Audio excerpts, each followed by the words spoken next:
मेरे प्यारे बच्चों, अगर चैन से सोना है तो जाग जाओ, क्योंकि जो सिविक्स का चैप्टर 3 है, सिविक्स का चैप्टर 3 अगर सोते-सोते तुम पढ़ने की कोशिश करोगे, तो ये चैप्टर तुमको समझ में आने वाला बिल्कुल ही नहीं है।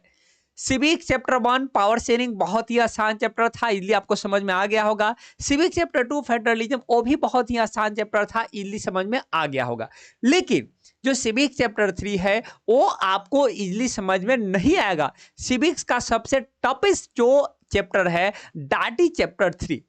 चैप्टर 3 के अगर नाम की बात कर लिया जाए, हेडलाइन क्या है चैप्टर का, तो हेडलाइन है जेंडर, रिलीजन और कास्ट। चैप्टर 3 का हेडलाइन क्या है, जेंडर, रिलीजन और कास्ट है। और इस चैप्टर को हम लोग, इस चैप्टर को आसान बनाने के लिए इस चैप्टर को क्या करेंगे, 3 पार्ट में डिवाइड करके पढ़ेंगे। फर्स्ट पार्ट में हम लोग क्या पढ़ेंगे, जेंडर और जेंडर से जुड़ा हुआ जो भी राजनीति होता है, जो भी पॉलिटिक्स होता है, उसको फर्स्ट पार्ट में कवर कर लेंगे। सेकेंड पार्ट में हम लोग क्या कवर करेंगे, रिलीजन और रिलीजन से जुड़ा हुआ जो भी राजनीति होता है, जो भी पॉलिटिक्स होता है, सेकेंड पार्ट में इसको डिस्कस कर लेंगे। और थर्ड पार्ट में हम लोग कास्ट और कास्ट से जुड़ा हुआ जो भी राजनीति होता है, उसको थर्ड पार्ट में कवर कर लेंगे। और इस तरह से चैप्टर को क्या कर दिया जाएगा, आसान कर दिया जाएगा, जो बिल्कुल आपको भेजे के ऊपरी पार्ट में जाकर बैठ जाएगा। ये चैप्टर बिल्कुल ही आपको समझ में आ जाएगा। तो चलिए सबसे पहले हम लोग फर्स्ट पार्ट को रिमूव करते हैं, that is gender and politics. चलिए ये रहा हमारा फर्स्ट पार्ट। फर्स्ट पार्ट में हम लोग क्या डिस्कस करने वाले हैं, gender and politics. First part में हम लोग जेंडर एंड पॉलिटिक्स को डिस्कस करने वाले हैं। और इस टॉपिक की जो शुरुआत है वो जेंडर डिवीजन के साथ हो रहा है। टॉपिक की शुरुआत जेंडर डिवीजन के साथ हो रहा है। और यहां पर यह बताया गया है कि कैसे पुरुष और महिलाओं के बीच भेदभाव किया जाता है। पुरुष और महिलाओं के बीच एक दीवार बना हुआ है, और उस साइड, दीवार के उस साइड महिलाओं को देखने की नजरिया जो है समाज का कुछ और है, और दीवार के इस साइड पुरुष को देखने की नजरिया समाज का कुछ और है। ये है जेंडर डिवीजन, ये है आपका जेंडर डिवीजन, जो आपको यहां पर बताया गया है कि जो जेंडर डिवीजन है, देखिए क्या बोला गया कि gender division is a type of hierarchical social division, जो आपको सभी जगह देखने को मिलता है।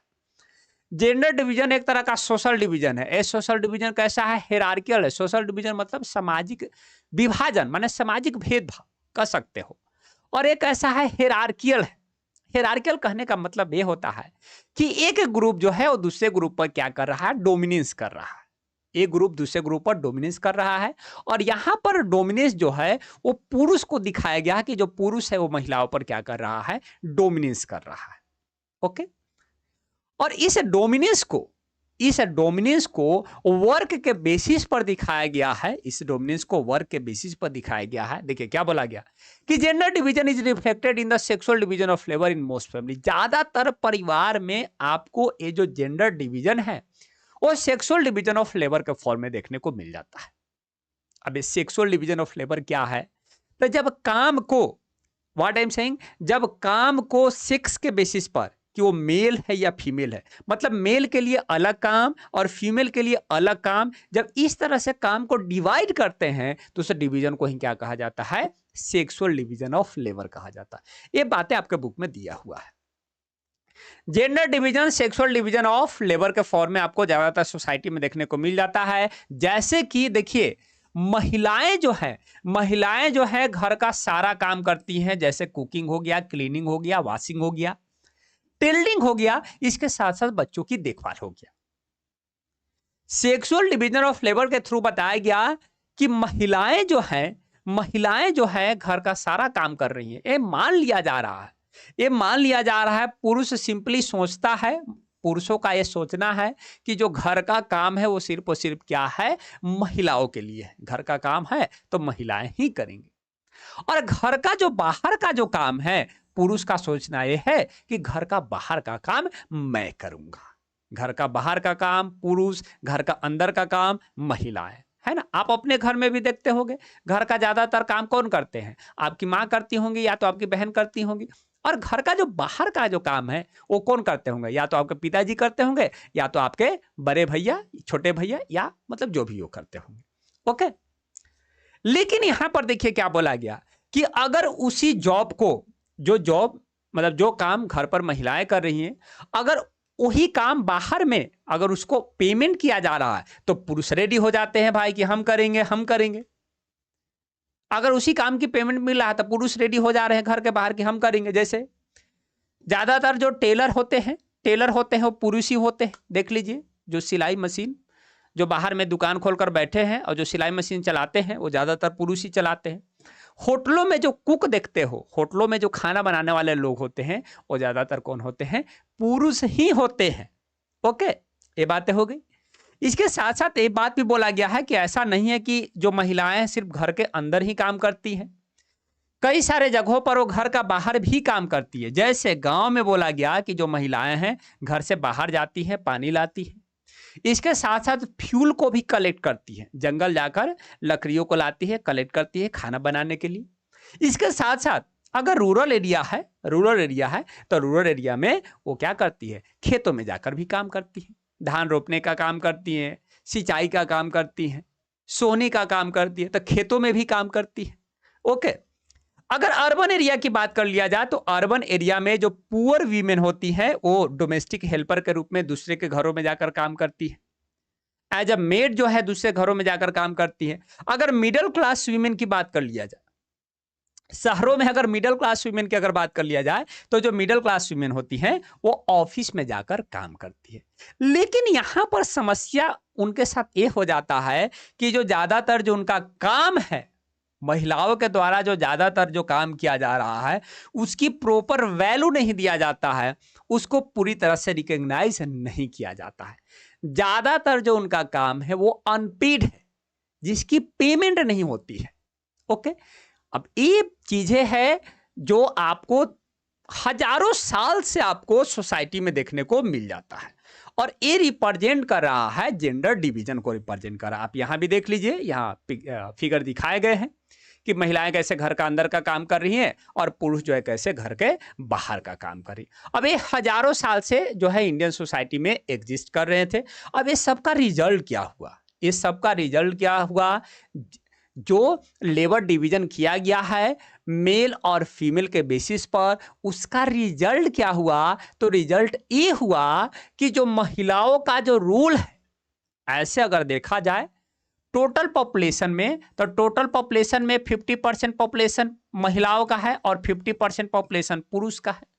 तो पॉपुलेशन कंपोजिशन तो दोनों का आधा आधा है, लेकिन पब्लिक रोल या पब्लिक काम में जो महिलाओं का जो रोल है वो क्या हो चुका है?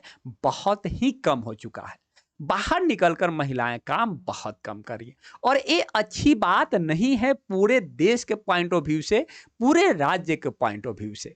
आधी पॉपुलेशन को अगर घर से बाहर उनको काम करने की अपॉर्चुनिटी नहीं दीजिएगा तो ओवरऑल आपका समाज तरक्की करने वाला नहीं है, आपका देश तरक्की करने वाला नहीं है। ओके, अगर पहले जाइएगा, माने पहले के सोसाइटी को देखिएगा, तो पहले के सोसाइटी में सिर्फ पुरुष को ही अलाउ किया जाता था कि पब्लिक में जाकर काम कर सके। वोट देने की अधिकार पुरुषों के पास रहता था। इलेक्शन में कंटेस्ट करने का अधिकार भी सिर्फ और सिर्फ पहले क्या था? पुरुषों के पास रहा करता था। ये सब चीजें पहले से थी, ये सब लेबर डिवीजन पहले से एग्जिस्ट कर रहा था। फिर धीरे धीरे क्या हुआ कि जो महिलाएं हैं, महिलाएं इस चीज को समझ गई कि पुरुष कहीं ना कहीं हमारे साथ क्या कर रहा है? राजनीति कर रहा है, पॉलिटिक्स कर रहा है। पुरुष हमारे साथ कहीं ना कहीं क्या कर रहा है? राजनीति कर रहा है। हम लोगों को उल्टा सीधा सिखा रहा है, और उल्टा सीधा सिखाकर सिर्फ कह रहा है कि घर का काम करो।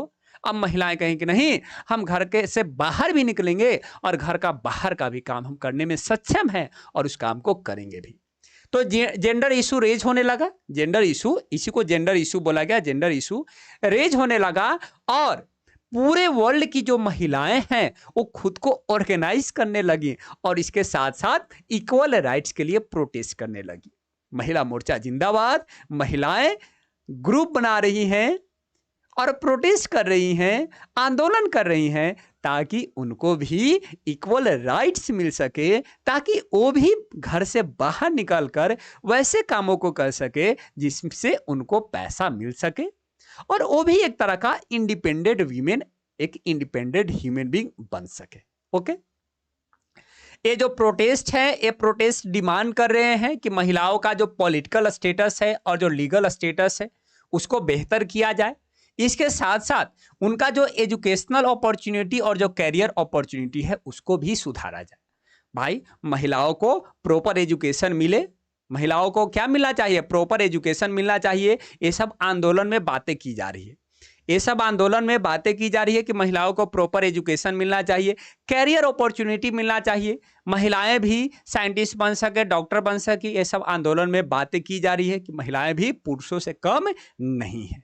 ओके, जो रेडिकल वीमेंस मूवमेंट थे, कुछ जो आंदोलन थे बिल्कुल रेडिकल्स ने पूरी तरह से बदलाव चाहते थे, पूरी तरह से इक्वालिटी चाहते थे। वो क्या कहते थे कि जो पर्सनल लाइफ और जो फैमिली लाइफ में जो भी रूल और रेगुलेशन है वो सबका सब क्या होना चाहिए, बिल्कुल इक्वल होना चाहिए। पर्सनल लाइफ और जो फैमिली लाइफ से जुड़े हुए जितने भी रूल और रेगुलेशन हैं वो पुरुष और महिलाओं के लिए बिल्कुल इक्वल होना चाहिए। वैसे मूवमेंट को क्या बोला गया है, रेडिकल्स वीमेंस मूवमेंट बोला गया है। वैसे मूवमेंट को रेडिकल वीमेंस मूवमेंट बोला गया है। एकदम कंप्लीट चेंज चाहते हैं और बिल्कुल बराबरी की बात करते हैं। बिल्कुल क्या बात कर रहे हैं, बराबरी की बात कर रहे हैं कि पुरुष और महिलाओं के साथ बिल्कुल जो भी चीजें होनी चाहिए वो बिल्कुल इक्वल होना चाहिए, 50-50% होना चाहिए। ठीक है, अब देखिए नए तरह का पॉलिटिकल कॉन्शसनेस देखने को मिल रहा है, राजनीतिक बदलाव देखने को मिल रहा है। और ये राजनीतिक बदलाव का रिजल्ट ये हुआ कि जो वीमेन का जो रोल है, महिलाओं का जो रोल है वो सोसाइटी में क्या होने लगा, बढ़ने लगा। जब ये सब आंदोलन चले, यहां पर आंदोलन की चर्चा की गई, जब ये सब आंदोलन चले तो आंदोलन का रिजल्ट क्या हुआ कि जो वहां पर जो भी करेंट गवर्नमेंट थी वर्ल्ड में, जो भी जहां पर भी जो करेंट गवर्नमेंट थी, जहां पर जो आंदोलन चल रहे थे, वो सरकार ने कुछ बदलाव किए और महिलाओं को जो है से कि अपॉर्चुनिटी दी गई ताकि वो पढ़ सके, लिख सके, अपना करियर बना सके।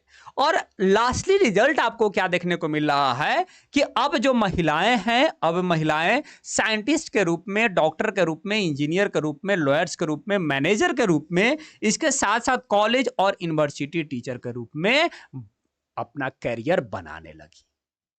अब जो है महिलाएं आपको जो है ये सारे फील्ड में देखने को मिल जाएंगे। अब महिलाएं साइंटिस्ट भी बन रही हैं, डॉक्टर भी बन रही है, इंजीनियर भी बन रही। आज के समय में आप महिलाओं को ये सब बनते हुए देखते हो या नहीं देखते हो? बिल्कुल देखते हो। तो ये सब चीजें क्यों देख रहे हो?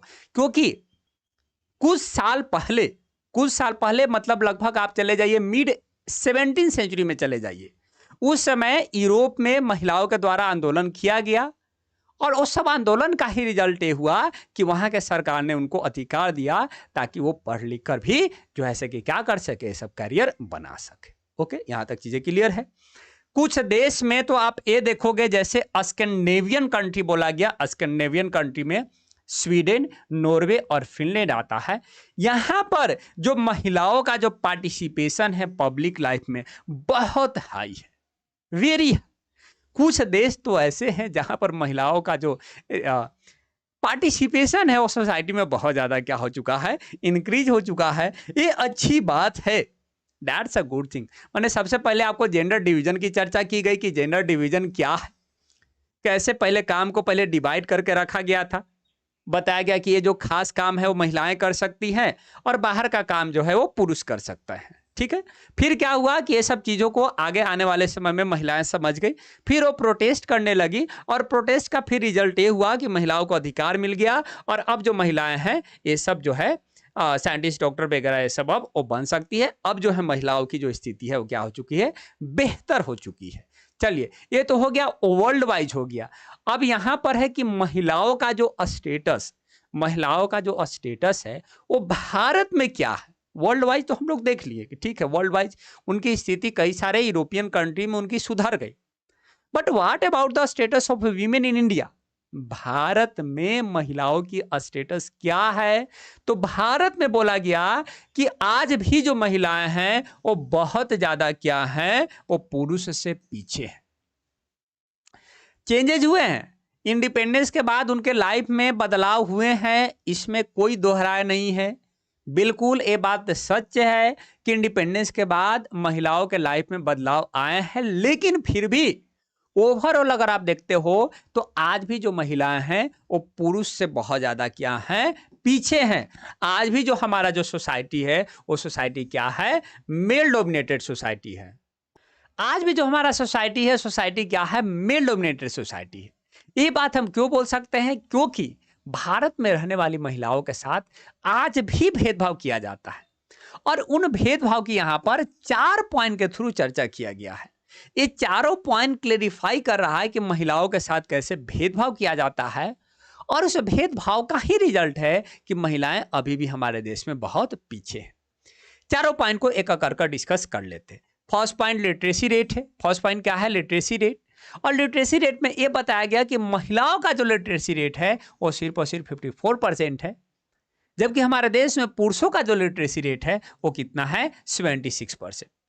अब इतना ज्यादा गैप क्यों है, पुरुषों का लिटरेसी रेट इतना ज्यादा क्यों है, महिलाओं का लिटरेसी रेट इतना कम क्यों है? तो इसके पीछे का कारण दिया गया कि एक जो परिवार होता है, एक जो फैमिली होता है, वो फैमिली लड़कियों के ऊपर कम पैसा खर्च करता है पढ़ने के मामले में और लड़कों के ऊपर ज्यादा पैसा खर्च करता है।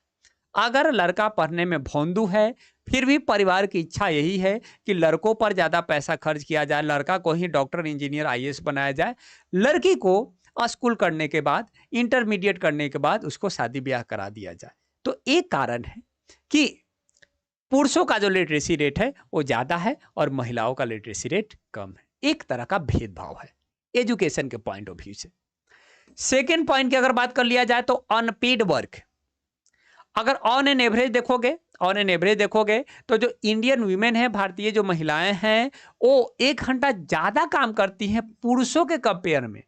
आपके बुक में दिया हुआ है कि पुरुष कौन कौन से काम कितने देर करते हैं, महिलाएं कौन कौन से काम कितने देर करते हैं। अगर आप एवरेज निकालोगे तो ये पाओगे कि जो भारतीय महिलाएं हैं वो पुरुषों के कंपेयर में 1 घंटा ज्यादा काम कर रही हैं। लेकिन प्रॉब्लम ये है कि ज्यादातर जो काम कर रही हैं वो काम कैसा है, अनपेड है। उस काम का कोई पैसा नहीं मिल रहा। जैसे घर का बहुत सारा काम करिए तो उसका पैसा थोड़ी मिलता है। तो ये हो गया कि महिलाओं के द्वारा जो ज्यादातर काम किया जा रहा है वो काम क्या है, अनपेड है, अनपेड काम है। Okay, now third one, difference in wages salary. पुरुष और जो महिला जो काम करती हैं उनके सैलरी की अगर बात कर लिया जाए तो सैलरी में आपको डिफरेंस देखने को मिलेगा। हालांकि हमारे देश में एक कानून है, उस कानून का नाम क्या है, इक्वल रेम्यूनरेशन एक्ट, जो 1976 में पास आउट किया गया था। उस समय हमारे देश की प्राइम मिनिस्टर इंदिरा गांधी थी। ये जो कानून है, एक कानून में इस बात का प्रोविजन किया गया है कि इक्वल वेजेस प्रोवाइड करना चाहिए इक्वल वर्क के लिए। अगर एक महिला और एक जो पुरुष है अगर सेम काम कर रहा है तो सेम काम के लिए जो पेमेंट होना चाहिए वो इक्वल होना चाहिए। चलो भाई ठीक है, ये गवर्नमेंट सेक्टर में तो काम करता है, लेकिन अगर प्राइवेट सेक्टर की बात कर लिया जाए तो प्राइवेट सेक्टर में आप क्या देखोगे कि जो वीमेन वर्कर है, वीमेन वर्कर का जो पेमेंट होता है वो क्या होता है, कम होता है। इक्वल रेम्यूनरेशन एक तो गवर्नमेंट सेक्टर में काम कर रहे हैं, लेकिन प्राइवेट सेक्टर में उतने अच्छे से काम नहीं कर रहे हैं, क्योंकि प्राइवेट सेक्टर है भाई, वो अपने हिसाब से पेमेंट देखेगा कि महिला है और तो पेमेंट कम कर सकता है, इसके उसके ऊपर है, कम भी कर सकता है, ज़्यादा भी कर सकता है। लेकिन ज़्यादातर केसेस में आप क्या देखोगे कि महिलाओं का जो पेमेंट है प्राइवेट सेक्टर में कम है। एवरेज निकालोगे तो आप यही पाओगे। ठीक है, ये हो गया थर्ड रीजन। फोर्थ की अगर बात कर लिया जाए तो चाइल्ड सेक्स रेशियो है। चाइल्ड सेक्स रेशियो के में ये बताया गया कि हमारे देश के कई सारे हिस्सों में जो पेरेंट्स होते हैं, जो परिवार होते हैं, वो क्या प्रीफर करते हैं, सन प्रीफर करते हैं, बेटा प्रीफर करते हैं। उनको सिर्फ बेटा चाहिए। वो अपना पहला बच्चा बेटा के रूप में देखना चाहते हैं, दूसरा बच्चा भी बेटा के रूप में देखना चाहते हैं, लड़की नहीं चाहते हैं। और अगर उनको पता चलता है कि भाई लड़की उनका पेट में पल रहा है तो फिर वो तरीका फाइंड आउट करते हैं जिस तरीके से उस बच्चे को क्या कर दिया जाए, एबॉर्ट करा दिया जाए, एबॉर्शन करा दिया जाए। होता है, कई सारे तरीके होते हैं जिसके थ्रू बच्चा को एबॉर्शन किया जा सकता है। तो यहां पर आप क्या देख रहे हो, सेक्स सेलेक्टिव एबॉर्शन, माने एक गर्ल चाइल्ड को एबॉर्शन करा दिया जा रहा है। अब इससे क्या होगा कि ओवरऑल जो चाइल्ड सेक्स रेशियो है वो क्या हो जाएगा, डिक्लाइन कर जाएगा। मतलब समाज में लड़कियों की पॉपुलेशन कम हो जाएगा और लड़कों का पॉपुलेशन इंक्रीज हो जाएगा। तो चाइल्ड सेक्स रेशियो तो यही तो है। 1000 लड़कों के बीच 1000 लड़कों में लड़कियों की संख्या कितना है, उस रेशियो को ही क्या बोला जाता है, चाइल्ड सेक्स रेशियो बोला जाता है, जो पूरे ऑल ओवर इंडिया का कितना है, 919 है। आपके बुक में दिया हुआ है ऑल ओवर इंडिया का 919 है। कुछ स्टेट ऐसे हैं हमारे देश में जहां पर चाइल्ड सेक्स रेशियो 800 है, तो कहीं कहीं पर 850 है। यहाँ पर जो स्थिति है बहुत ज़्यादा दयनीय है। हरियाणा पंजाब वाले रीजन जो रेड कलर से दिखाया गया है, वहाँ पर चाइल्ड सेक्स रेशियो बहुत ही कम है। ठीक है, इसके अलावे और कैसे भेदभाव किया जाता है और उनके साथ कैसे भेदभाव किया जाता है, तो आपको कई तरह के हरासमेंट का रिपोर्ट देखने को मिलता है न्यूज़पेपर में या टीवी चैनल में। एक्सप्लॉयटेशन का रिपोर्ट्स, उसके साथ साथ वायलेंस किया जाता है। तो ये सब चीज़ें मतलब रिप्रेजेंट कर रहा है कि हमारे देश में जो महिलाएं हैं उन महिलाओं के साथ भेदभाव किया जा रहा है, और एक कारण रिस्पॉन्सिबल है कि हमारे देश की महिलाएं अभी भी बहुत पीछे। अगर एक क्वेश्चन आता है तो आराम से आप जो है कि आंसर लिख दोगे, आपको कोई दिक्कत होने वाला नहीं है। चलो, वीमेन का स्टेटस सोसाइटी में क्या है उसको तो हम लोग क्लियर कर लिए। अब हम लोग वीमेन्स का पॉलिटिकल रिप्रेजेंटेशन को देख लेते हैं। महिलाओं का राजनीतिक प्रतिनिधित्व कितना है, राजनीतिक प्रतिनिधित्व कितना है उसको देख लेते हैं। तो जो फेमिनिस्ट मूवमेंट थे, फेमिनिस्ट मूवमेंट ने सजेस्ट किया कि देखो भाई, हम लोगों का जो समस्या है वो समस्या तब तक सॉल्व नहीं होगा जब तक हम लोगों के पास पॉलिटिकल पावर नहीं आ जाता है। राजनीतिक पावर आएगा तब जाकर हम लोग अपनी समस्या को सॉल्व कर पाएंगे, अदरवाइज ये समस्या लंबे समय तक चलते रहेगा। और इसके लिए हम लोगों को क्या करना होगा, ज्यादा से ज्यादा महिलाओं को रिप्रेजेंटेटिव के रूप में चुनकर आना होगा। अब महिलाएं रिप्रेजेंटेटिव बनेंगी, लेजिस्लेटिव बॉडी का पार्ट बनेंगी, तो फिर वो जो महिलाएं रिप्रेजेंटेटिव बनी है, महिलाओं के फेवर में क्या करेंगे, कई सारे नियम कानून बनाएंगी, कई सारे क्या करेंगे, नियम कानून बनाएंगी। और यहाँ पर दिया गया है, पूरे वर्ल्ड का दिया गया है, एक ग्राफ के थ्रू बताया गया है कि अमेरिका में महिलाओं का रिप्रेजेंटेशन कितना है, यूरोप में महिलाओं का रिप्रेजेंटेशन कितना है, नॉर्डिक कंट्री में महिलाओं का रिप्रेजेंटेशन कितना है। और अगर इस ग्राफ में अगर भारत का अगर वीमेंस पॉलिटिकल रिप्रेजेंटेशन की अगर बात कर लिया जाए, तो भारत का जो स्थिति है वो बहुत ही दयनीय है, बहुत ही क्या है, दयनीय है। अगर बात कर ली जाए इंडिया का सेंट्रल लेजिस्लेटिव बॉडी की अगर बात कर लिया जाए, मतलब लोकसभा की अगर बात कर लिया जाए, तो जो 2019 का जो इलेक्शन हुआ है, उस इलेक्शन में महिलाओं का जो कंपोजिशन है वो 14.36% है। महिलाओं का कंपोजिशन कितना है, 14.36% है।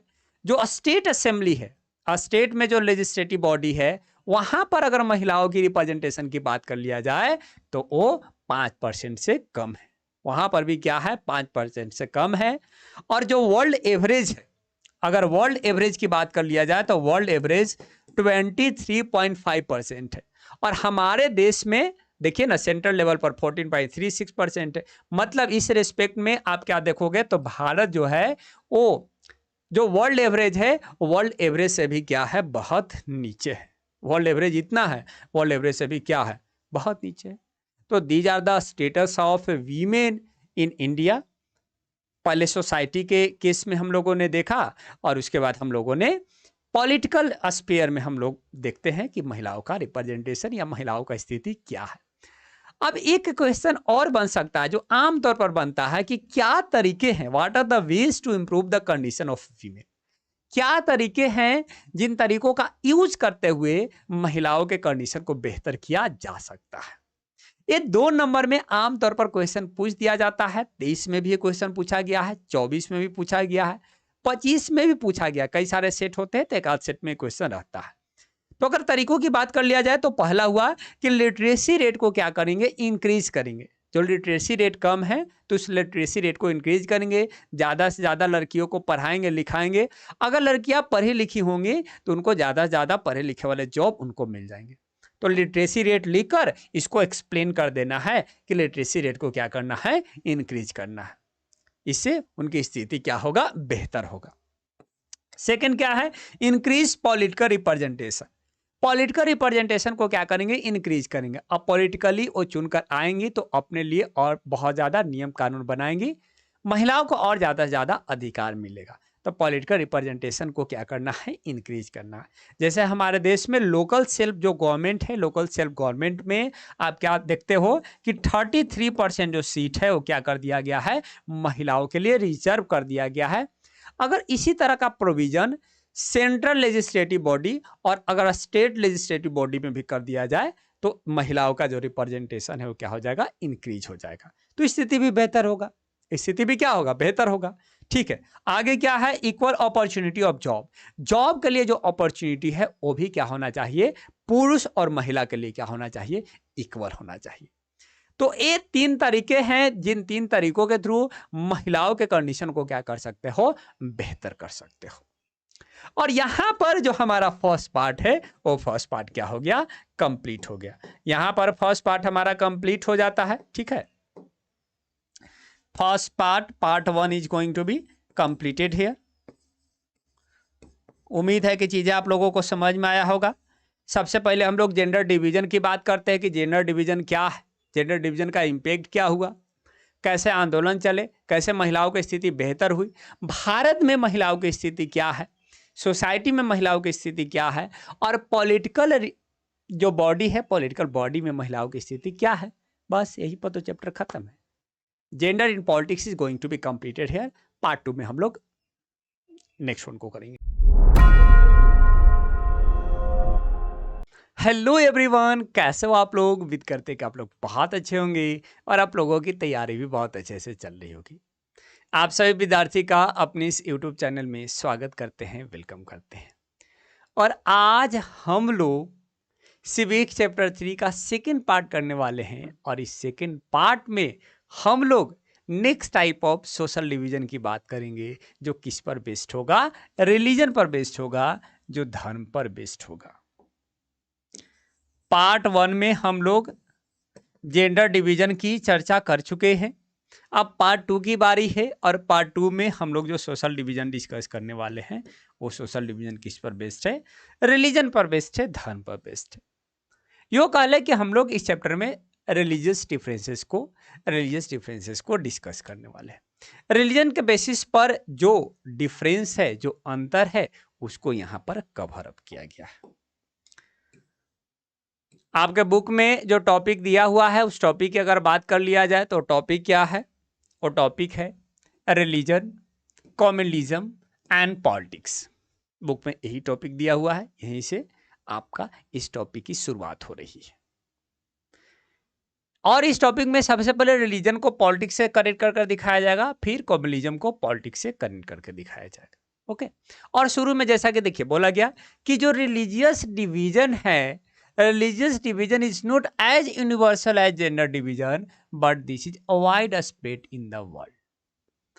रिलीजियस डिवीजन उतना यूनिवर्सल नहीं है जितना कि जेंडर डिवीजन है, क्योंकि पुरुष और महिला के बीच जो डिवीजन है वो हर एक फैमिली में है, हर एक परिवार में है। मतलब दुनिया के हर एक कोने में आपको जेंडर डिवीजन देखने को मिल जाएगा, क्योंकि हर एक कोने में फैमिली है। लेकिन जो रिलीजियस डिवीजन है वो रिलीजियस डिवीजन आपको दुनिया के हर एक कोने में देखने को नहीं मिल सकता। हो सकता है कुछ देश ऐसे हों जहां पर एक ही रिलीजन के फॉलो करने वाले लोग हैं, तो वहां पर तो आपको रिलीजियस डाइवर्सिटी या रिलीजियस डिफरेंसेस नहीं देखने को मिलेगा। लेकिन बहुत सारे देश आज के समय में ऐसे हैं जिन देशों में एक रिलीजन के फॉलो करने वाले लोग नहीं हैं, बल्कि अलग अलग रिलीजन के फॉलो करने वाले लोग हैं। और वैसे देश में आपको रिलीजियस डिफरेंसेस देखने को मिलेगा, रिलीजियस डिवीजन देखने को मिलेगा। भारत भी वैसा ही देश है जिस देश का जो पॉपुलेशन है उस पॉपुलेशन में आपको कई तरह के रिलीजियस कम्युनिटी देखने को मिल जाएगा। हिंदू रिलीजन के फॉलो करने वाले लोग भी भारत में है, मुस्लिम भी भारत में है, बुद्धिज्म रिलीजन के फॉलो करने वाले भी लोग हैं, जैन रिलीजन को फॉलो करने वाले लोग हैं, फिर क्रिश्चियनिटी की बात कर लिया जाए तो वो भी यहाँ पर है। तो कई तरह रिलीजन के फॉलो करने वाले जो लोग हैं आपको भारत में देखने को मिल जाएगा। मतलब भारत देश में रिलीजियस डिवीजन है, रिलीजियस डिफरेंसेस है। और इसके साथ साथ बोला गया कि जो जेंडर डिफरेंसेस था, जो जेंडर डिफरेंसेस था उसको तो राजनीति में एक्सप्रेस नहीं किया जाता था, लेकिन जो रिलीजियस डिफरेंसेस है, रिलीजियस डिफरेंसेस को राजनीति में बिल्कुल शुरू से ही एक्सप्रेस किया जाता है। माने जब सोसाइटी बना, जब रिलीजन बना, तब से ही रिलीजन बेस्ड पॉलिटिक्स होते हुए आया है। और यहाँ पर 3 एग्जाम्पल भी दिए गए हैं कि देखो भाई 3 एग्जाम्पल जो प्रूव करता है कि हमारे देश में रिलीजन बेस्ड पॉलिटिक्स मतलब शुरू से या हमेशा से होते हुए आया है। गांधी जी के स्टेटमेंट से शुरुआत की गई है। गांधी जी यूज्ड टू से, गांधी जी कहा करते थे, religion can never be separated from politics. जो एक रिलीजन है, इस रिलीजन को आप कभी भी राजनीति से अलग नहीं कर सकते हो। गांधी जी कहा करते थे कि रिलीजन को कभी भी पॉलिटिक्स से अलग नहीं किया जा सकता है, और उनका कहने का मतलब किसी एक पार्टिकुलर रिलीजन से नहीं था, बल्कि सारे रिलीजन में जो मोरल वैल्यूज है, जो नैतिक बातें हैं, उन नैतिक बातों से था। मतलब उनका कहना यह था कि देखिए भाई, जो भी लीडर हैं, उन लीडर को क्या करना चाहिए, रिलीजन को जाकर पढ़ना चाहिए और उसमें जो भी नैतिक बातें हैं उन नैतिक बातों से प्रभावित होना चाहिए, और फिर उनको राजनीति करना चाहिए। और तब वो राजनीति करेंगे तो देश के जो कॉमन पीपल हैं, देश में जो जन पीपल हैं, है ना, उनका क्या होगा, भलाई होगा, उनकी स्थिति बेहतर होगी। अदरवाइज उनकी स्थिति बेहतर होने वाली नहीं है। तो उनका कहने का मतलब एक पार्टिकुलर रिलीजन नहीं था, बल्कि सारे रिलीजन के मोरल वैल्यू से था। ये तो हो गया फर्स्ट पॉइंट, जो दिखा रहा है कि रिलीजन बेस्ड पॉलिटिक्स हमारे देश में होना चाहिए या होते हुए आ रहा है। सेकंड पॉइंट की अगर बात कर लिया जाए तो ह्यूमन राइट्स जो ग्रुप है, ह्यूमन राइट्स ग्रुप ने डिमांड किया है कि एक स्पेशल स्टेप लेना चाहिए ताकि रिलीजियस माइनॉरिटी को प्रोटेक्ट किया जाए, बचाया जाए। क्यों भाई स्पेशल स्टेप लेने की जरूरत है?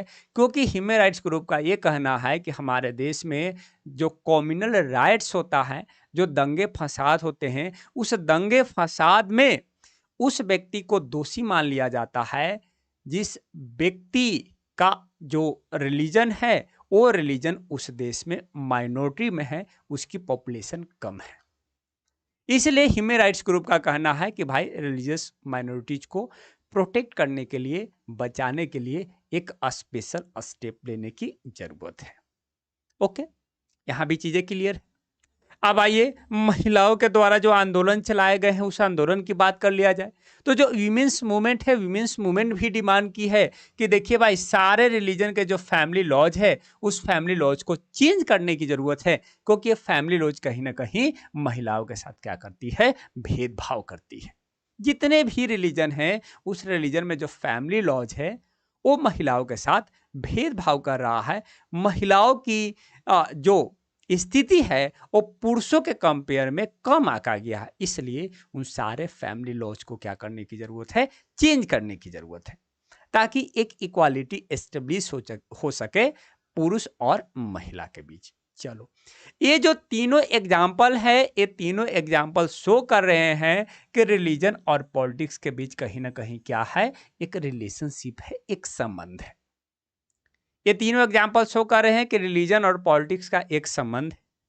रिलीजन और पॉलिटिक्स का क्या है, संबंध है। आप क्या देख रहे हो कि रिलीजन से जो आइडियाज हैं, जो आइडियल्स है, जो वैल्यूज है, वो कहीं ना कहीं एक इम्पॉर्टेंट रोल प्ले कर रहा है, एक पॉजिटिव रोल प्ले कर रहा है। कहाँ पे? पॉलिटिक्स में कर रहा है, राजनीति में कर रहा है। माने एक अच्छी बात को यहाँ पर दिखाया गया कि जो रिलीजन है एक पॉजिटिव रोल प्ले कर रहा है पॉलिटिक्स में। माने समाज को सुधारने में अगर रिलीजन से अच्छी अच्छी बातों को एडॉप्ट किया जाए तो समाज को बेहतर किया जा सकता है, समाज को सुधारा जा सकता है। यहां तक तो पॉजिटिव पॉइंट को दिखाया गया है रिलीजन का पॉलिटिक्स में। लेकिन समस्याओं की शुरुआत, प्रॉब्लम तब शुरू होता है जब रिलीजन को नेशन का बेसिस कंसीडर किया जाता है और पॉलिटिक्स में ऐसे एक्सप्रेस किया जाता है जैसे मानो वो रिलीजन क्या है, एक्सक्लूसिव है, एक विशिष्ट प्रकार का रिलीजन है। यहां तक तो चीजें ठीक थी, लेकिन यहां पर क्या देख रहे हो कि समस्या होने लगेगा जब रिलीजन को नेशन का फाउंडेशन के रूप में देखा जाएगा, नेशन के बेस के रूप में देखा जाएगा, और उस रिलीजन को राजनीति में ऐसे एक्सप्रेस किया जा रहा है जैसे मानो वो रिलीजन एकदम विशिष्ट प्रकार का है। इसके साथ साथ एक रिलीजन और एक रिलीजन के जो फॉलोअर हैं वो दूसरे रिलीजन के अगेंस्ट चले जाएंगे। उनका सोच ये होता है कि उनका जो रिलीजन है वो दूसरों से क्या है, सुपीरियर है, दूसरे से बहुत ही बेहतर है।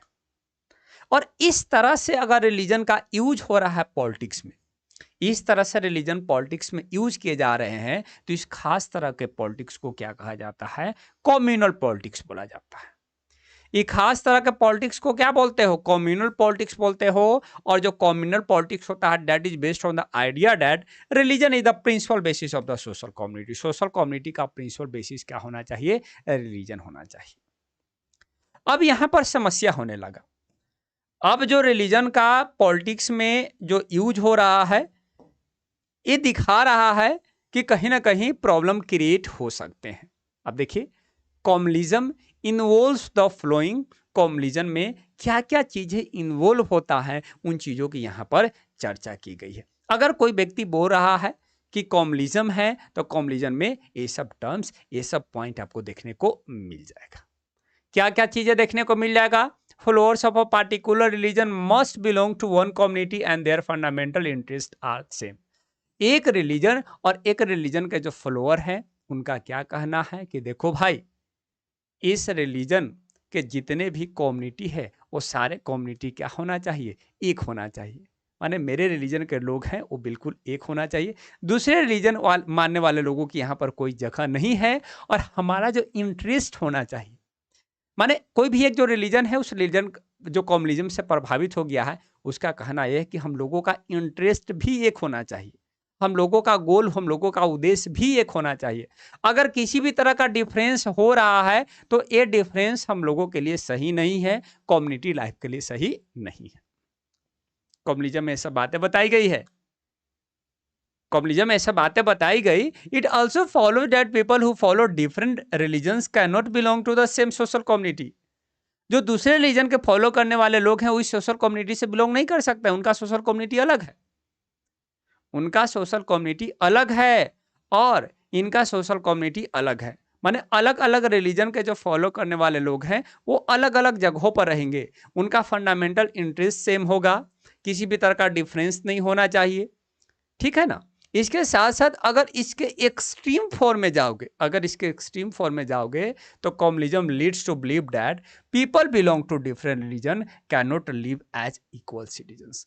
अलग अलग रिलीजन के जो फॉलो करने वाले लोग हैं एक देश में इक्वल सिटीजन्स के रूप में नहीं रह सकते। अलग अलग रिलीजन के फॉलो करने वाले लोग एक देश में इक्वल सिटीजन्स के रूप में नहीं रह सकते हैं। This is the extreme form of communism, this is the extreme form of communism. क्या करना होगा, या तो किसी एक रिलीजन के फॉलो करने वाले लोगों को डोमिनेट करना होगा दूसरे बाकी के रिलीजन पर, अदरवाइज डोमिनेट नहीं कर रहे हैं तो वो डिमांड करेंगे कि क्या किया जाए, इस रिलीजन के फॉलो करने वाले लोगों के लिए एक अलग राष्ट्र बना दिया जाए। ये है कम्युनिज्म। अब यहाँ पर जो रिलीजन का यूज किया जा रहा है वो रिलीजन कहीं ना कहीं समाज के लिए सही नहीं है। भारत में भी ऐसा हुआ है, जब इंडियन नेशनल मूवमेंट चल रहे थे तो उस समय जो इस्लाम रिलीजन के फॉलो करने वाले लोग थे वो कम्युनिज्म से ही कहीं ना कहीं प्रभावित थे। उनका मानना था कि उनका फंडामेंटल इंटरेस्ट अलग है, वो हिंदू के साथ नहीं रह सकते हैं। एक कारण था कि जब इंडिया के डिवीजन की बारी आती है तो डिमांड करते हैं कि हमारा रिलीजन अलग है, इसलिए हम लोगों को एक अलग नेशन दे दिया जाए, उस अलग नेशन में ही रहेंगे। और जो अलग नेशन बनाया गया था वो अलग नेशन क्या था, पाकिस्तान था। वो अलग नेशन क्या था, पाकिस्तान था। ओके, अब तो ये हो गया कम्युनिज्म हो गया। Now forms of communism in politics. Politics में, राजनीति में कम्युनिज्म जो है वो किस तरह से रोल प्ले करता है, इस फिगर को भी देखते जाइएगा, ठीक है। जो मोस्ट कॉमन एक्सप्रेशन है कम्युनिज्म का डेली लाइफ में, और डेली लाइफ में क्या है, everyday belief involve religious stereotype. Religious stereotype कहने का मतलब क्या है, सुपीरियरिटी ऑफ वंस रिलीजन। वो पर डे क्या सोचता है भाई, कोई व्यक्ति जो कम्युनिज्म से प्रभावित है और या कम्युनिज्म बेस्ड जो पॉलिटिक्स कर रहा है, पर डे क्या सोचेगा भाई कि हमारा रिलीजन बेहतर है, हमारा रिलीजन बेहतर है। देखिएगा, राजनेता जो होते हैं, राजनेता के बीच इस तरह का स्टेटमेंट दिया जाता है, वो कहेंगे कि हमारा रिलीजन ही सबसे सुपीरियर है, बाकी रिलीजन की कोई वैल्यू नहीं है ना। इस तरह की चीज़ आपको देखने को मिल सकता है। तो जो मोस्ट कॉमन एक्सप्रेशन होता है, जो व्यक्ति जो कम्युनल माइंड है, जो कम्युनल पॉलिटिक्स से प्रभावित है, वो पर डे यही कहेगा कि मेरा रिलीजन बेस्ट है, मेरा रिलीजन सुपीरियर है दूसरे रिलीजन के कंपेयर में। ओके, उसके बाद जो एक कम्युनल माइंड है, माने जो कम्युनल पॉलिटिक्स से इंपेक्टेड है, जो कम्युनल माइंड है, दे wants for political dominance of his religion. वो क्या चाहता है कि पॉलिटिकल डोमिनेंस हो, राजनीतिक पावर जो है उसी रिलीजन के फॉलो करने वाले लोगों के पास हो। पॉलिटिकल डोमिनेंस चाहता है, पॉलिटिकल डोमिनेंस चाहता है कि पूरा राजनीतिक पावर उसी के पास हो, दूसरे रिलीजन के पास ना हो। ठीक है, अब इसके लिए देखिए ना, मेजॉरिटी डोमिनेंस करता है, या तो फिर जो माइनॉरिटी कम्युनिटी होंगे वो अलग स्टेट की डिमांड करेंगे, अलग देश की डिमांड करेंगे। और इस पॉलिटिकल डोमिनेंस को करने के लिए पॉलिटिकल मोबिलाइजेशन भी करवाते हैं वो लोग। पॉलिटिकल मोबिलाइजेशन रिलीजियस लाइन पर कराते हैं। एक फ्रीक्वेंट फॉर्म ऑफ कम्युनिज्म आपको देखने को मिल जाता है, जिसमें सेक्रेट कुछ पवित्र सिंबल का यूज किया जाता है, रिलीजियस लीडर होते हैं, इमोशनल अपील किया जाता है, फियर टू ब्रिंग, एक डर पैदा किया जाता है रिलीजन के फॉलो करने वाले लोगों को, ताकि उनको गैदर किया जाए और गैदर कर कर उनका वोट जो है वो रिलीजियस लीडर वो क्या कर सके, गेन कर सके। तो इस तरह से चीजें भी आपको देखने को मिल जाएगा। और कभी कभी तो जो कम्युनलिज्म है, कम्युनलिज्म का मोस्ट अगली टाइप, बहुत ही भयावह रूप देखने को मिलेगा। और वो भयावह रूप क्या होता है, कम्युनल वायलेंस होता है, राइट्स होता है, मैसाकर होता है। कम्युनलिज्म एकदम भयावह रूप में जाएगा तो आपको दंगा फसाद देखने को मिल सकता है, मारकाट देखने को मिल सकता है। इसके साथ साथ नरसंहार में साकर देखने को मिल जाता है, जो इंडिया और पाकिस्तान के बीच आपको बहुत ही वर्स्ट कम्युनल राइट्स देखने को मिल जाता है during the time of partition. Partition के समय क्या हो रहा था, जब भारत का विभाजन हो गया तो लोग जो थे वो कम्युनल माइंडेड थे, कम्युनल पॉलिटिक्स से प्रभावित थे। जो ट्रेनें पंजाब, जो माने हिंदुस्तान वाला पार्ट था, जो ट्रेनें पंजाब से पाकिस्तान जा रहे थे, यहाँ पर मुसलमानों को काट कर डाला जा रहा था, और वो ट्रेन पाकिस्तान जा रहे थे, वहाँ से जो ट्रेन आ रहे थे हिंदुओं को काट कर डाला जा रहा था। इस तरह से आप पंजाब वाले बॉर्डर में और वेस्ट बंगाल वाले बॉर्डर में लगभग आप क्या देखोगे, 7 से 8 लाख लोगों की जानें चली गई। 7 से 8 लाख लोगों की जाने गई है ना। बहुत ज़्यादा हिंदुओं को भी जाने गई है, बहुत ज़्यादा मुसलमानों की भी जाने गई है। क्यों? क्योंकि यहाँ पर आपको कम्युनल राइट्स देखने को मिल रहा है, यहाँ पर कम्युनलिज्म का ही इम्पैक्ट है। This was the impact of communalism. Okay, यहाँ तक चीज़ें क्लियर है। देखिए दिखाया गया है, यहाँ पर फिगर भी आप लोग देख लोगे, देख रहे हो। यहाँ पर जो है अलग अलग रिलीजन के फॉलो करने वाले लोग हैं, वो क्या कर रहे हैं, आपस में बैटल कर रहे हैं, लड़ रहे हैं, लड़ करके मर जाएंगे। ये चीज़ें तो हमेशा देखने को मिलता ही है। अब देखिए, अब ऐसे अगर देश में होते रहेगा, देश में लोग कम्युनल माइंडेड रहेंगे, देश में अगर लोग कम्युनल माइंडेड रहेंगे तो ये चीज़ें कहीं ना कहीं हमारे देश के लिए सही नहीं है। इसलिए जब हमारा कॉन्स्टिट्यूशन ड्राफ्ट किया गया था तो उस कॉन्स्टिट्यूशन में सेकुलरिज्म की प्रोविजन को इंसर्ट किया गया, सेकुलर स्टेट की चर्चा किया गया। कॉन्स्टिट्यूशन मेकर ने हमारे देश को सेकुलर स्टेट बनाया, सेकुलर कंट्री बनाया।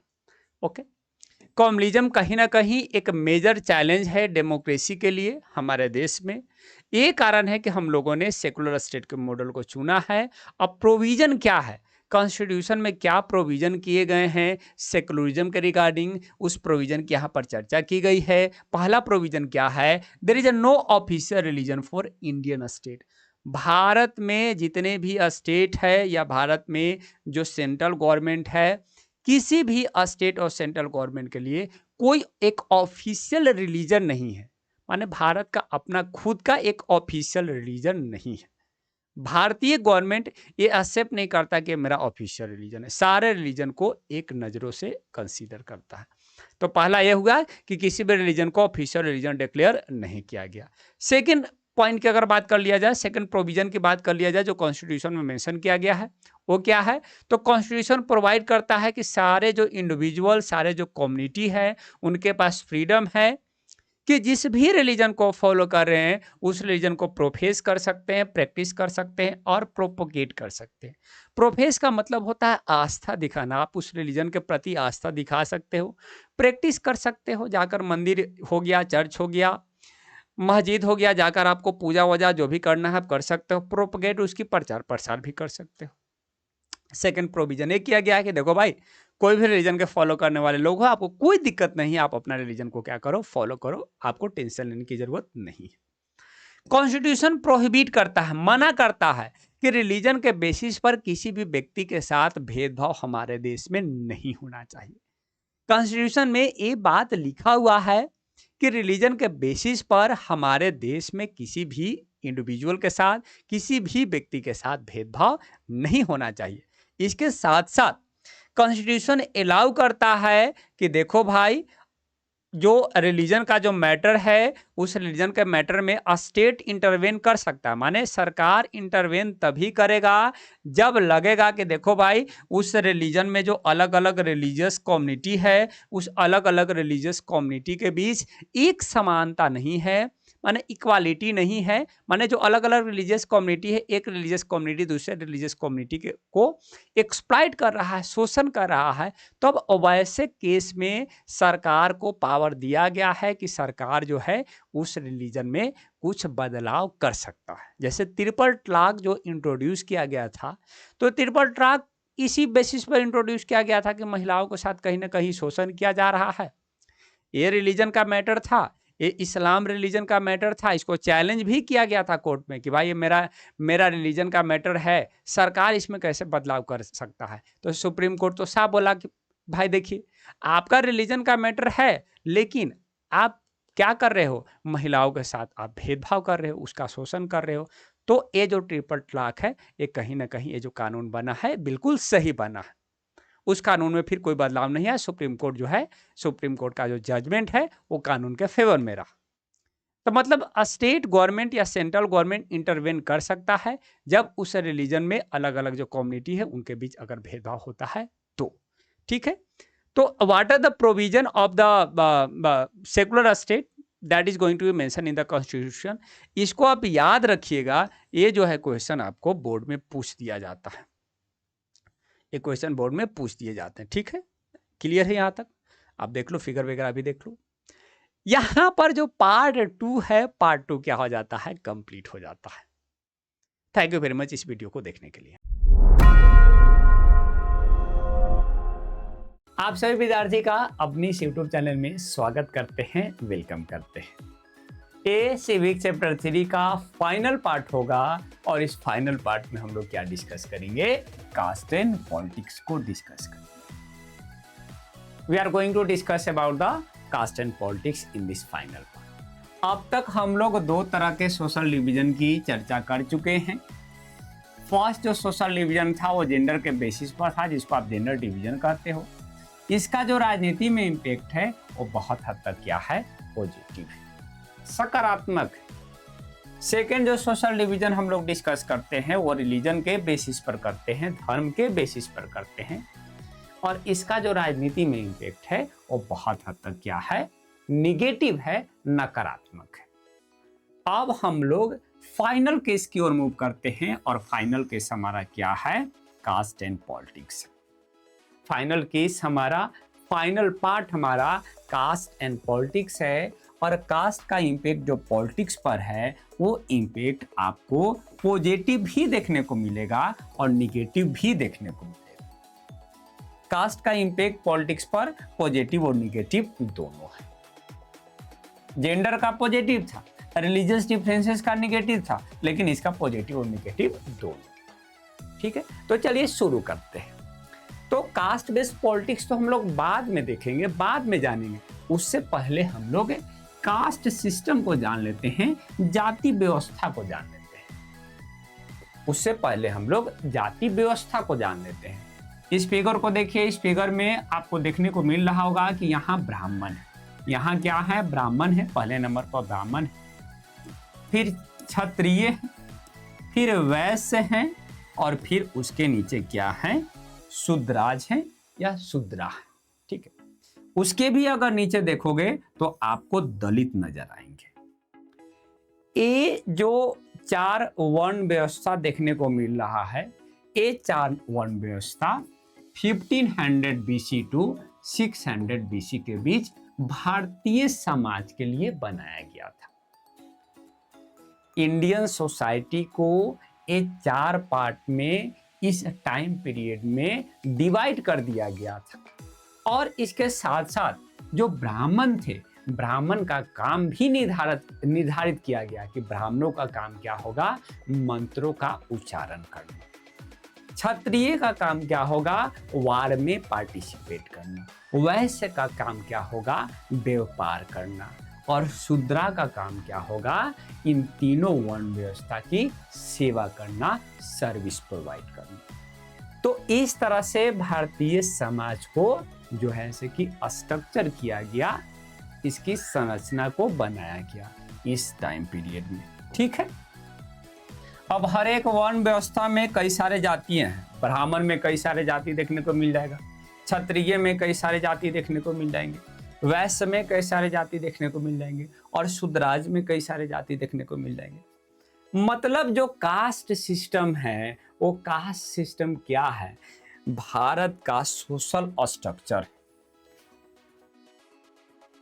कास्ट सिस्टम क्या है, तो इंडियाज सोशल स्ट्रक्चर, भारत का जो सोशल स्ट्रक्चर है वो किस पर बेस्ड, कास्ट सिस्टम पर बेस्ड। भारतीय समाज किस पर आधारित है, कास्ट सिस्टम पर, जाति व्यवस्था पर आधारित है।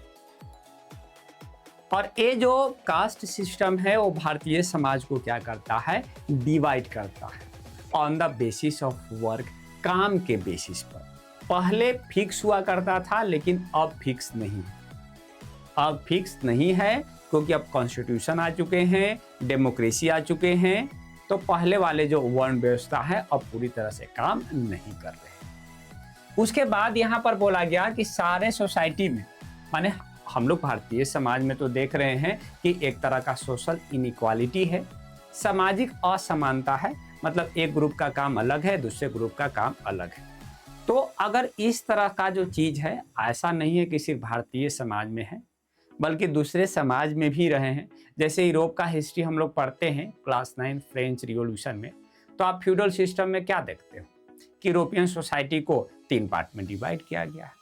मतलब लगभग सारे सोसाइटी जो होते हैं, सारे सोसाइटी में सोशल इनइक्वालिटी होता है और डिवीजन ऑफ लेबर होता है, सारे सोसाइटी में होता है। लेकिन जो इंडियन कास्ट सिस्टम है, भारतीय जो जाति व्यवस्था है, उन सभी में से सबसे बेस्ट एग्जाम्पल है, एक्सट्रीम टाइप ऑफ दिस, माने बेस्ट एग्जाम्पल है।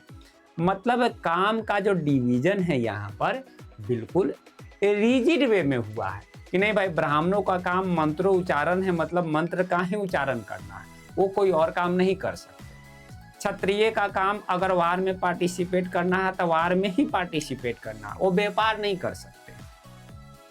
मतलब समझ रहे हो ना कि ये जो इंडियन जो कास्ट सिस्टम है उन सभी का क्या है, बेस्ट एग्जाम्पल है। क्योंकि यहाँ पर काम का जो विभाजन है बिल्कुल रिजिड तरीके से किया गया था शुरुआती दौर में। अब रिजिड तरीके से नहीं है, अब लिबरल हो चुका है। ठीक है, उसके अलावे और भी देखिए यहाँ पर कुछ जस्ट फीचर्स दिए गए हैं इंडियन कास्ट सिस्टम का। क्या फीचर्स दिया गया है, hereditary occupational division was accepted by ritual. एक कास्ट ग्रुप का जो ऑक्यूपेशन है, उस ऑक्यूपेशन को जो अगला जनरेशन है एकदम रिचुअल से, रीति रिवाज के साथ उसको एक्सेप्ट करता है।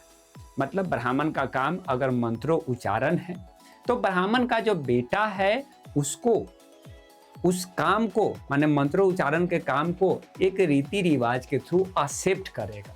एक रीति रिवाज के थ्रू वो काम सौंप दिया जाएगा और बोल दिया जाएगा कि देखिए आपको पूरे जीवन यही काम करना है।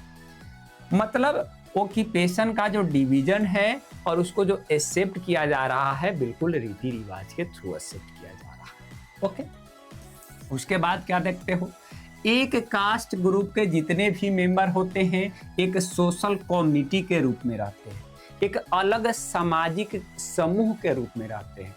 एक जो कास्ट ग्रुप है उसका सामाजिक समूह अलग है और वो लोग जो ऑक्यूपेशन कर रहे हैं, व्यवसाय कर रहे हैं, वो व्यवसाय भी अलग है। जैसा कि शुरू में ही बताया, अब यादव लोग एक अलग का समाज में रह रहे हैं, यादव समाज, यादव ब्रांड, और उनका ऑक्यूपेशन भी अलग है। तो पहले चीजें रहता था ऐसे। फिर इसके साथ साथ आप क्या देखते हो, they should Mary with in the same caste group, माने यादव समाज के जो बच्चे हैं, लड़के हैं, वो यादव समाज के लड़कियां से ही शादी करेंगे, या कुशवाहा में भी, माने सारे कास्ट ग्रुप में ये चीजें लागू होता है। मतलब एक कास्ट ग्रुप में जो मेंबर है उनका शादी अपने ही कास्ट ग्रुप के दूसरे मेंबर से होंगे। इसके साथ साथ खाना पीना, उठना बैठना भी अपने ही कास्ट ग्रुप के साथ होना चाहिए। खाना पीना, उठना बैठना भी, घूमना फिरना भी, ये मान लिया जाता है या ये चीजें लिखा हुआ है कि एक कास्ट ग्रुप जो है अपने ही कास्ट ग्रुप के मेंबर के साथ ये सारा गतिविधि करेगा। और इस तरह से जो कास्ट सिस्टम है that is based on exclusion, माने अलग है। एक कास्ट सिस्टम किस पर बेस्ड है, एक्सक्लूजन के बेस्ड, माने अलग करता है। एक कास्ट ग्रुप दूसरे कास्ट ग्रुप को अलग करता है, मतलब एक्सक्लूजन के बेसिस पर एक कास्ट सिस्टम बनाया गया है। इसके साथ साथ अलग ऐसे करता है जैसे मानो उसके साथ डिस्क्रिमिनेट कर रहा है, भेदभाव कर रहा है, माने दूसरे कास्ट ग्रुप के साथ भाई बात नहीं करना है, उसके साथ खाना नहीं है, तो अलग भी कर रहा है और भेदभाव भी कर रहा है। इस पर बेस्ड है caste system, Indian caste system. और सबसे ज्यादा एक्सप्लॉयटेटिव एस्पेक्ट, एक्सप्लॉयटेटिव सिस्टम जो आपको देखने को मिलता है, जो इंडियन कास्ट सिस्टम में प्रैक्टिस किया जाता है, वो क्या है, अनटचेबिलिटी है, छुआछूत है। एक खास कास्ट ग्रुप को अनटचेबल कंसीडर किया जाता है, अछूत कंसीडर किया जाता है। दलित जो सबसे नीचे, जो हम इससे पहले फिगर में जो दिखाए थे, जो दलित है, दलितों को अनटचेबल माना जाता है, अछूत माना जाता है, क्योंकि कहा जाता है कि ये जो दलित हैं, ये दलित क्या हैं, अपवित्र है। ये क्या हैं, अपवित्र हैं, और जो बाकी जो हैं वो पवित्र हैं। तो अगर ये लोग इनको टच करते हैं, छूते हैं, तो ये भी अपवित्र हो जाएंगे, इसलिए इनको छूना नहीं है। पहले ये बिल्कुल गांव से बाहर रहा करते थे, तो ये चीजें दिखा रहा है कि मतलब भाई ये तो एक कास्ट ग्रुप के साथ बिल्कुल शोषण हो रहा है। भाई ऐसी कास्ट, ऐसी जाति व्यवस्था जिसमें आप क्या देख रहे हो कि एक कास्ट ग्रुप को बिल्कुल शोषण किया जा रहा है, तो ये जो है बहुत मतलब एक्सप्लॉयटेटिव एस्पेक्ट है इंडियन कास्ट सिस्टम का। अब ये चीजें हजारों साल से भारतीय समाज में एग्जिस्ट कर रहे थे।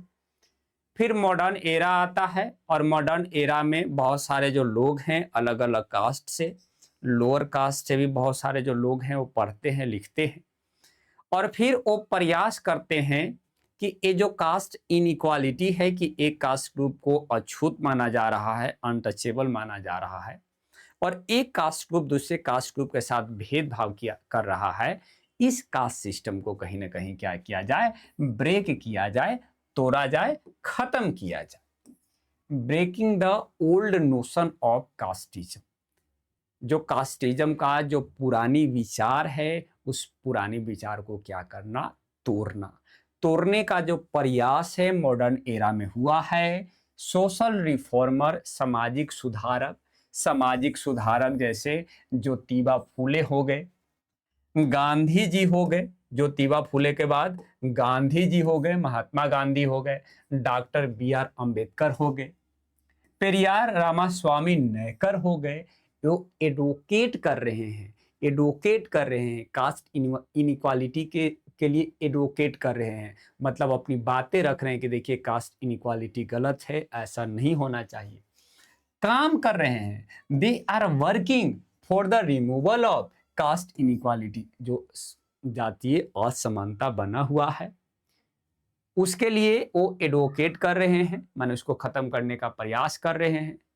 और जो अनटचेबल है उनको सम्मान सम्मान भी दे रहे हैं ताकि इस व्यवस्था को खत्म किया जाए, अनटचेबल न माना जाए उस पार्टिकुलर कास्ट ग्रुप को। और इसका रिजल्ट क्या हुआ, तो इन्होंने जो एफर्ट किया और आगे आने वाले समय में मतलब मॉडर्न एरा में सोसाइटी में भी बहुत सारा चेंजेज आया, इकोनॉमिक में भी बहुत सारा चेंजेज आया, और इन सब का रिजल्ट ये हुआ कि कास्ट सिस्टम में बहुत ज़्यादा बदलाव आने लगा। सोशियो इकोनॉमिक चेंजेज की यहाँ पर चर्चा की गई। सोशियो इकोनॉमिक चेंजेज में आप क्या देखते हो, इकोनॉमिक डेवलपमेंट होने लगा, इकोनॉमी बहुत ज़्यादा डेवलप होने लगा। अब एक जो फैक्ट्री ऑनर है, एक जो इंडस्ट्रियलिस्ट है, एक जो बिजनेसमैन है, अगर कास्ट को देखते हुए अगर काम दे तो भाई उसको बहुत ज़्यादा परेशानी हो सकता है। चलो भाई कोई कास्ट ग्रुप को आ रहा है, चलो काम दो, काम होने से मतलब। तो इकोनॉमिक डेवलपमेंट होने लगा, बहुत ज़्यादा अर्बनाइजेशन होने लगा, शहरीकरण होने लगा। कास्ट व्यवस्था आपको गांव वाले रीजन में बिल्कुल रिजिड वे में देखने को मिलेगा, बिल्कुल इंटेंस लेवल पर देखने को मिलेगा। अर्बन एरिया में, शहर में कोई फर्क नहीं पड़ता कि बगल वाला जो इंसान है उसका कास्ट ग्रुप क्या है, आपका कास्ट ग्रुप क्या है। शहर में अगर रोड पर चल रहे हो तो अगले का कास्ट ग्रुप क्या है और आपका कास्ट ग्रुप क्या है, इससे कोई मतलब मायने, ये कोई मायने नहीं रखता है। लिटरेसी रेट, एजुकेशन, शिक्षा वगैरह जो है ये सब चीज़ें इंक्रीज होने लगा। अब लोगों का सोच भी बदलने लगा, लोग एजुकेट होंगे तो उनका तो सोच बदलेगा ही। ओक्यूपेशनल मोबिलिटी, अब जो काम है वो फिक्स नहीं है। अब जो ब्राह्मण हैं, जो वो भी सेना में भर्ती हो जा रहे हैं वार में पार्टिसिपेट करने। जो क्षत्रिय हैं, क्षत्रिय भी व्यवसाय कर रहे हैं, व्यापार कर रहे हैं। तो अब जो ओक्यूपेशन है वो फिक्स नहीं है, बल्कि वो जस्ट मतलब मोबिलिटी होने लगा, मूव होने लगा, मतलब कोई भी कुछ भी कर सकते हैं इसमें, मतलब कोई अब रिजिड नहीं है, माने कोई रोक टोक नहीं है। उसके साथ साथ गांव में जो लैंडलॉर्ड्स हुआ करते थे, जो जमींदार हुआ करते थे, उनकी पोजीशन भी क्या होने लगी, कमजोर होने लगी। और इस सबका रिजल्ट ये हुआ कि जो पुरानी जो जाति व्यवस्था थी, पुरानी जाति व्यवस्था के रिगार्डिंग जो विचार थे, वो विचार धीरे धीरे खत्म होने लगे, रिजिड से लिबरल होने लगा। जो पहले एकदम रिजिड था कि ये चीज होना ही चाहिए, अब वो क्या हो चुका है, लिबरल हो चुका है। अभी भी कास्ट सिस्टम एग्जिस्ट कर रहा है, लेकिन अभी जो कास्ट सिस्टम है वो रिजिड वे में नहीं है, कठोर वे में नहीं है, बल्कि लिबरल वे में है। इसके साथ साथ आप क्या देखते हो कि इंडियन कॉन्स्टिट्यूशन में भी इस बात को प्रोविजन कर दिया गया भाई कि कास्ट के बेसिस पर किसी भी तरह का भेदभाव नहीं होना चाहिए, कास्ट बेस्ड डिस्क्रिमिनेशन नहीं होना चाहिए। अब बताइए, जो पुरानी जो कास्ट बेस्ड जो सिस्टम है वो तो भाई माने टूटेगा ही, वो लिबरल होगा ही, रिजिडिटी नहीं चलेगा।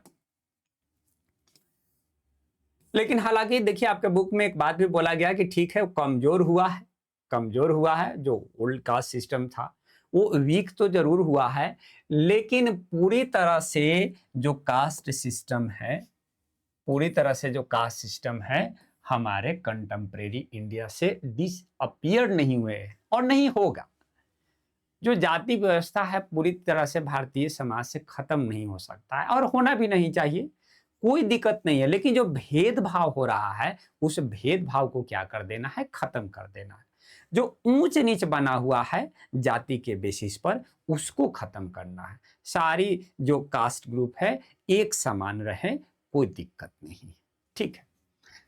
अब इसके पीछे एक रीजन भी दिए गए हैं कि आखिर ये बात कैसे कहा जा सकता है कि अभी भी कास्ट सिस्टम हमारे देश से खत्म नहीं हुआ है।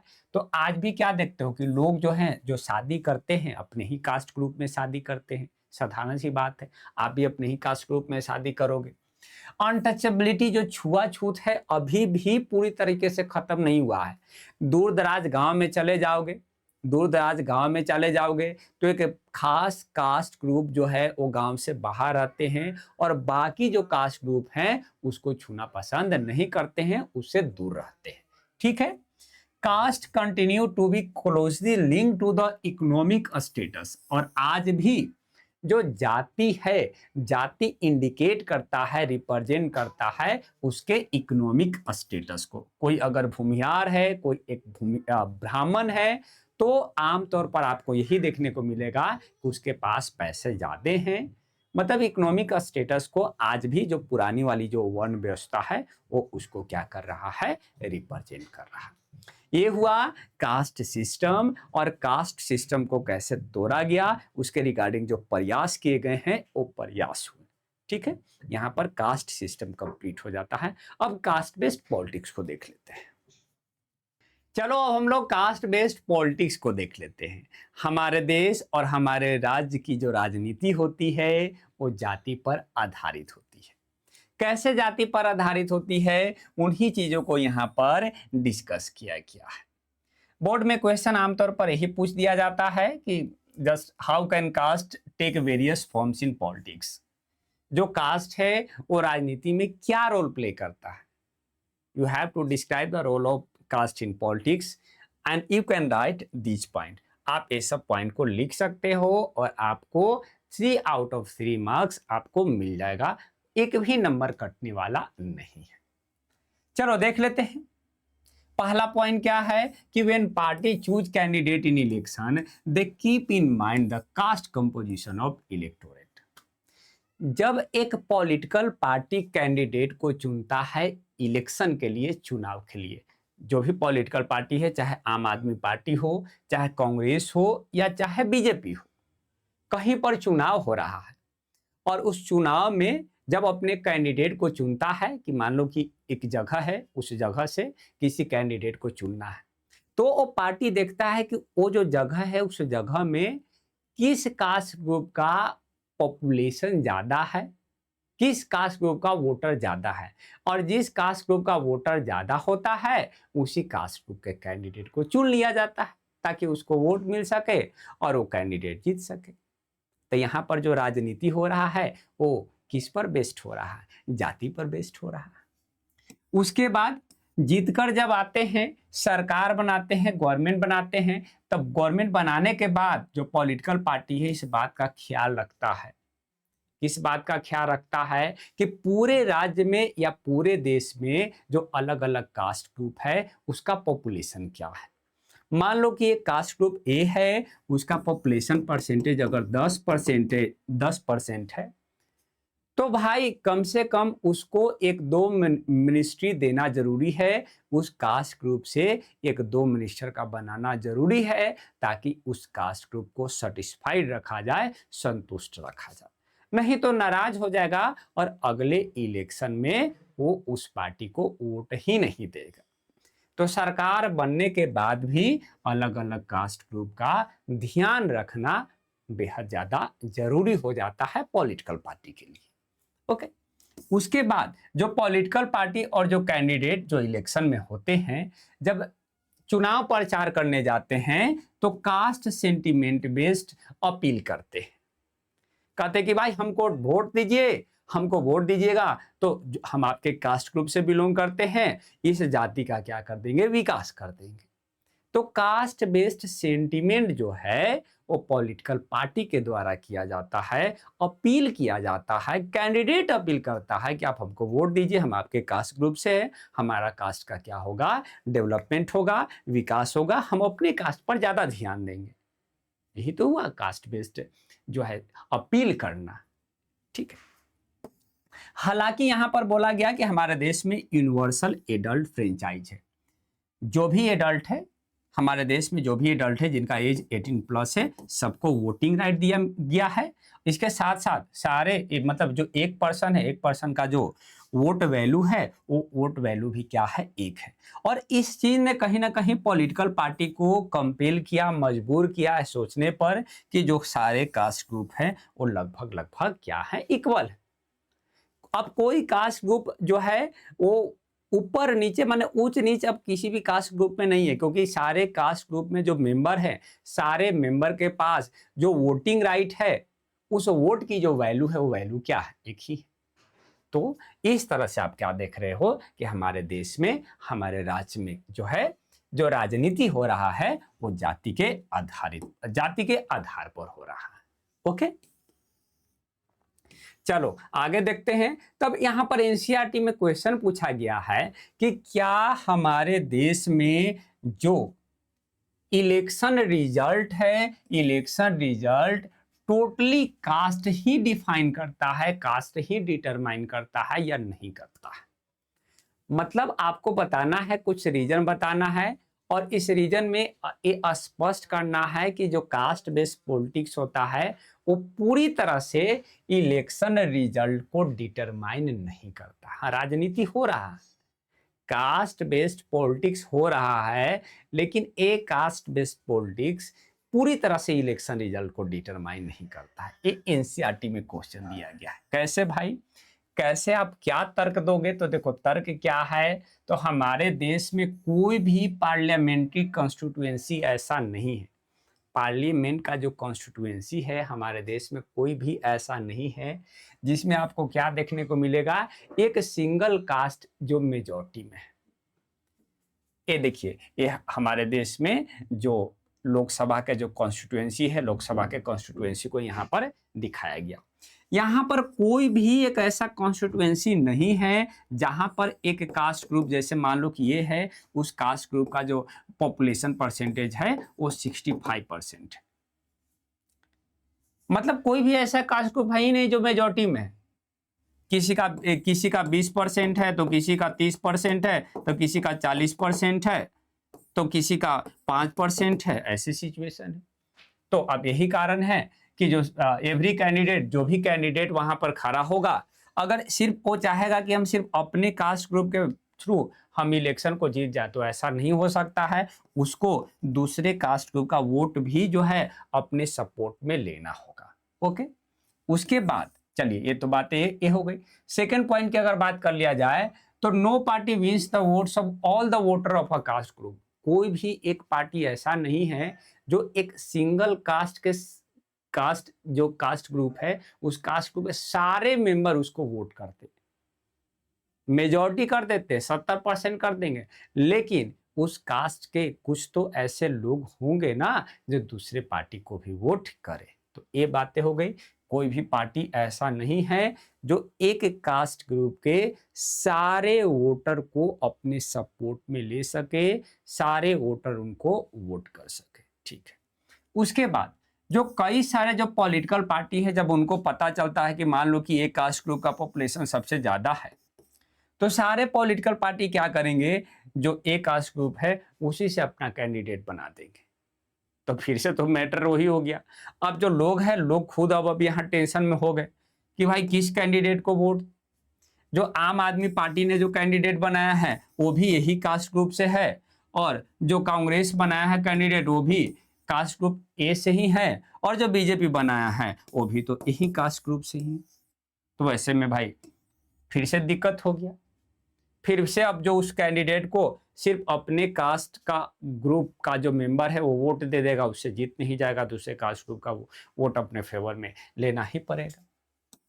और अगर डी की बात कर लिया जाए तो जो रूलिंग पार्टी होते हैं, जो सिटिंग एमपी और एमएलए होते हैं, फ्रीक्वेंटली माने अगले साल, माने अगले जो 5 साल बाद जब चुनाव होगा तो उसमें वो इलेक्शन में जो है हार जाते हैं। तो ये जो पॉइंट है, ये पॉइंट डिटरमाइन करता है कि हमारे देश में कास्ट बेस्ड पॉलिटिक्स तो जरूर होता है, लेकिन जो इलेक्शन रिजल्ट है, इलेक्शन रिजल्ट पूरी तरह से कास्ट बेस्ड राजनीति से तय नहीं होता है, बल्कि कास्ट से आपको ऊपर उठना ही होगा। Political party caste based politics से ऊपर उठेंगे तभी वो सरकार बना पाएंगे, अदरवाइज सरकार नहीं बना पाएंगे। चलो ठीक है, अब हो गया role of caste in politics, हम लोग डिस्कस कर लिए। अब now role of politics in caste. पॉलिटिक्स का रोल क्या है कास्ट में? इससे पहले हम लोगों ने देखा कास्ट इन पॉलिटिक्स, अब हम लोग क्या देख रहे हैं, पॉलिटिक्स इन कास्ट। कास्ट में कैसे राजनीति होता है।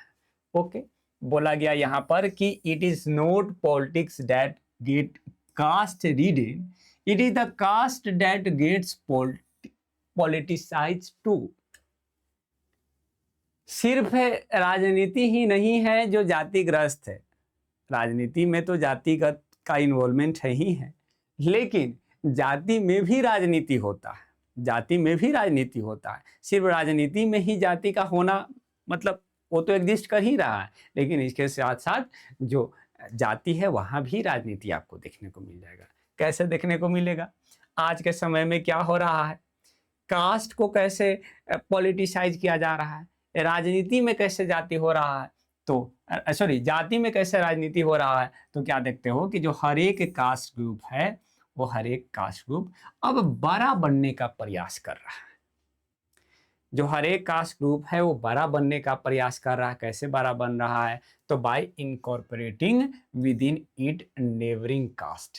वो बोला कि देखिए भाई भविष्य में ये जो सारे कास्ट ग्रुप थे वो एक थे, बाद में इसका डिवीजन हुआ है, इसलिए हम लोग अभी भी क्या हैं, एक है। तो एक कास्ट ग्रुप अपने पड़ोसी कास्ट ग्रुप को मर्ज करते हुए, इनकॉर्पोरेट करते हुए, मिलाते हुए वो बड़ा बन रहा है। मतलब जाति में क्या हो रहा है, राजनीति हो रहा है। Various caste group require to enter into an alliance. जो कई सारे कास्ट ग्रुप है मिलकर एक गठबंधन बना रहे हैं। क्या कर रहे हैं? एक एलायंस बना रहे, गठबंधन बना रहे हैं अदर कास्ट ग्रुप के साथ, दूसरे कम्युनिटी के साथ। अलग अलग कास्ट ग्रुप साथ मिलकर जो है एक एलायंस बना ले रहे हैं। देखिए ये सब सारे जाति साथ मिलकर हम लोग चुनाव लड़ते हैं और चुनाव लड़कर पावर में आते हैं। इसके साथ साथ नए तरह का कास्ट ग्रुप आपको देखने को मिलेगा, बैकवर्ड और फॉरवर्ड कास्ट ग्रुप। बैकवर्ड को एक साथ कर दिया गया, फॉरवर्ड को एक साथ कर दिया गया, माने ब्राह्मण क्षत्रिय जो है वो फॉरवर्ड कहलाने लगे, जो वैश्य और जो शूद्र है उनको बैकवर्ड कंसीडर कर दिया गया। तो इस तरह से नए जो है कास्ट क्लासिफिकेशन आपको देखने को मिल जाएगा। और इस तरह से आप क्या देख रहे हो कि जाति में क्या हो रहा है, राजनीति हो रहा है। और यहाँ पर जो हमारा चैप्टर है वो क्या हो जाता है, द एंड हो जाता है। थैंक यू वेरी मच इस वीडियो को देखने के लिए।